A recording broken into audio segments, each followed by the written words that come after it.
They call it progress, a rising economy, a growing market, a system built for prosperity.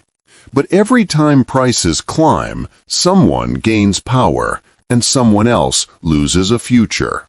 This is not an accident.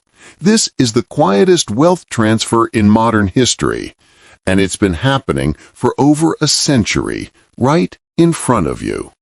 Inflation is not merely the rise of prices.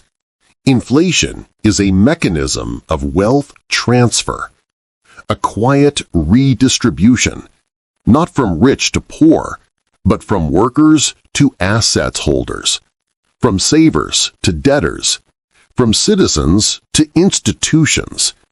The system rewards those who borrow, own, and leverage, and punishes those who work, save, and earn. And you were never told this, because once you understand it, the illusion cracks. For centuries, civilizations tied money to something real: gold, silver, land, productivity. If a nation wanted to spend more, it had to earn more, work more, trade more, build more. Money was finite. Value meant something. But the Great Depression shattered that world. Prices fell. Wages collapsed. Banks failed like dominoes. People hoarded cash because tomorrow money was worth more than today. That sounds good until you realize it freezes everything. Businesses stop. Workers starve. Debts tighten like a noose. Economists learned one unforgettable truth. When money gains value, society suffocates. So the world shifted direction toward a new economic belief. Money should always lose value over time. Not rapidly, not explosively, just slowly enough so people never stop chasing. Then came 1971. President Richard Nixon faced a crisis. Foreign governments no longer trusted the U.S. to redeem dollars for gold. They demanded metal. America didn't have enough, so Nixon made a decision that rewired the global economy. He closed the gold window. The dollar would no longer be backed by gold. From that moment forward, money was no longer something you could measure. Money became something they could manage. A currency backed not by value, but by belief. Call it confidence. Call it faith. Call it illusion. This gave governments infinite credit. They could print, they could borrow, they could spend, and banks could expand lending beyond anything previously imaginable. Money became debt. Debt became money. They became interchangeable, and that opened the door for a new kind of wealth. Asset inflation. When the supply of money increases, the value of cash falls, but the prices of assets rise. Real estate, stocks, land, commodities.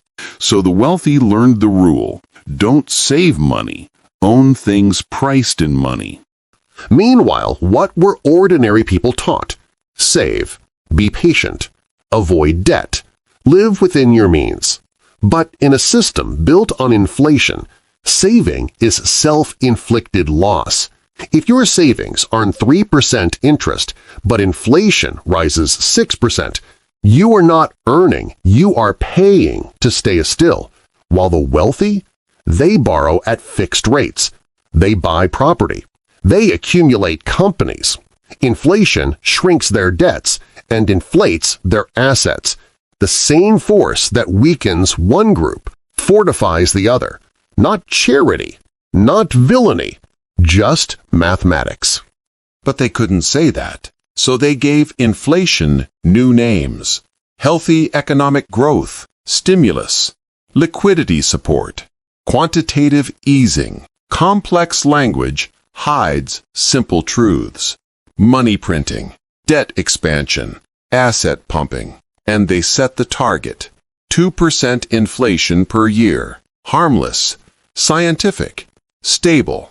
Except, over one working lifetime, that small 2% cuts your purchasing power in half. Half your wealth gone, quietly, predictably, acceptably. No protests, No riots, because the erosion happens in silence. A slow leak, not an explosion.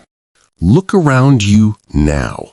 Housing has become a race you can't start. Food costs stretch paychecks to their breaking point. Retirement?